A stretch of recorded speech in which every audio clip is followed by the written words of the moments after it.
energy. Save state there. There we go.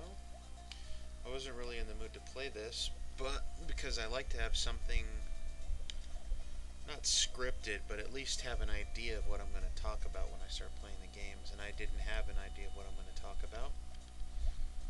But I watched an LP of the original Metroid.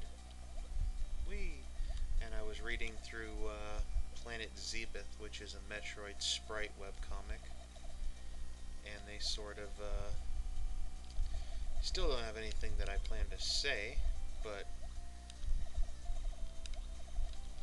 they kind of started me up. Whoa! I want to kill stuff. There we go. No. Get down.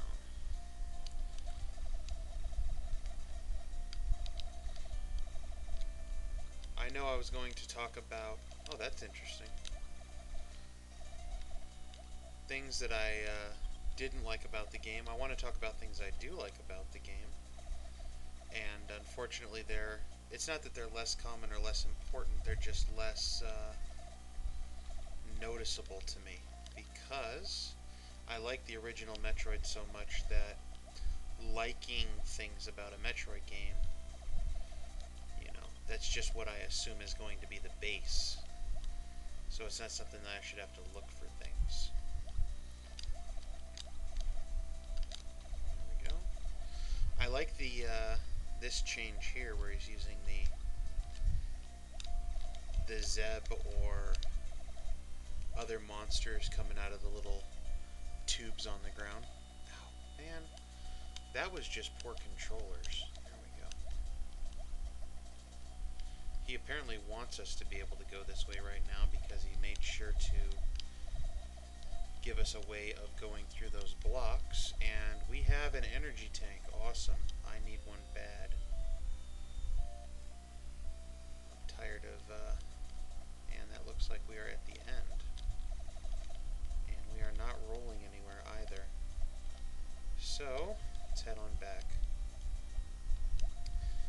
But I do like that. I like the fact that there's a little bit of problem solving here.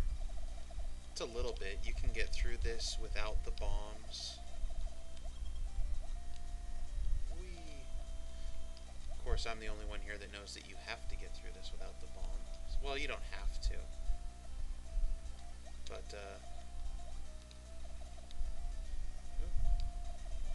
you're most likely to have gone through this without the bombs because the bombs don't come till later.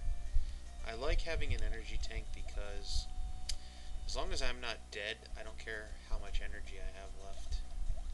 Something I learned from playing Magic the Gathering a lot is whether you have 1 life or 20 life, the game's not over.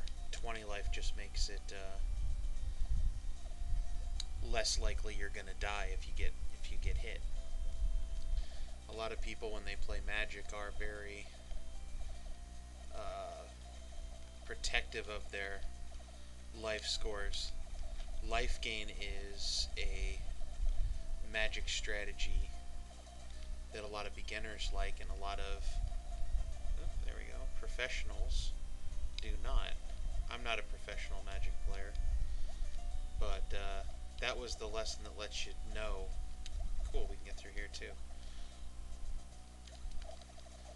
Sort of an eye-opening experience for me the first time I figured out that I was playing a Suicide Black deck. Doesn't matter how much damage I take, as long as they lose that last life before I do, then I win the game. Let's kill stuff. There we go. And down we go.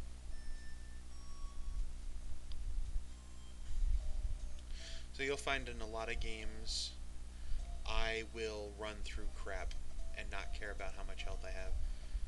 Metroid is one of them to a certain degree. Obviously you can't completely ignore your health.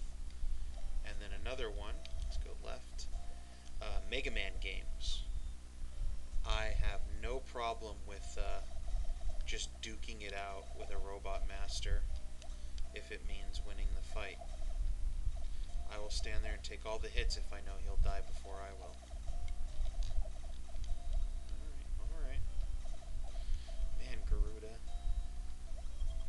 watched my first video again, and it sometimes I guess it can be confusing what exactly I'm referring to as a.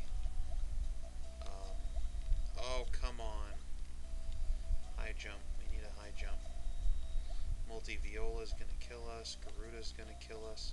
Oh, when I talked about the zoomer going back and forth, not going on the bottom of a platform, I'm actually pointing towards the Ripper at the time.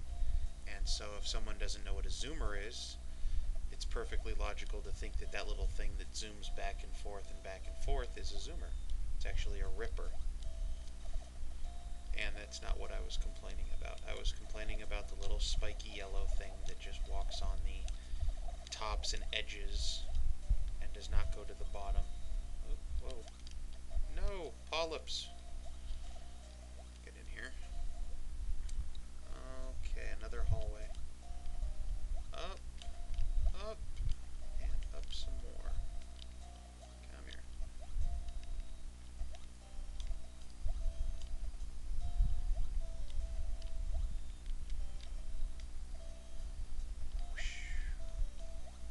Like I said, I don't have anything planned out to say, so sometimes I gotta find stuff. There we go. And I am not getting up there without high jumps. So, let's head through this door. I need some boots.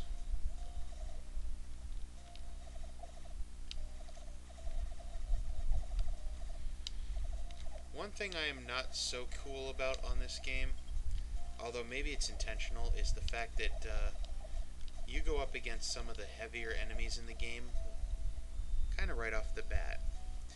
I remember when I came out of one of the first doors into a vertical hallway that I was taking on blue screes, which are the screes that take extra hits.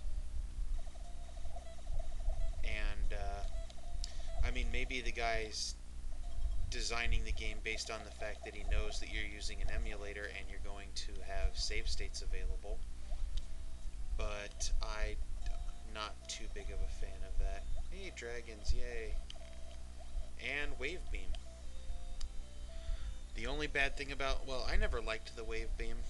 I always liked the ice beam because I love the traditional freeze a guy and then bomb him. Whoa, hey, guess what? My controller is wigged out. There we go. The problem with the wave beam here is now we can't tell where there's a secret passage in the wall because the wave beam always passes through the wall. See? Just taking a whole bunch of damage here. Alright, these ones are... I forget what these things are called, but it's a weird name. It's nothing normal. The cool thing about the wave beam is I can now hit enemies that are on the ground, and since I don't have bombs, that is a great advantage. What are we at here? 8 minutes and 33 seconds. Still need high jump boots, but I don't think I'm going to get them anytime soon. So, let's pause here. Pause, and I will see you next time on Let's Play Metroid Deluxe.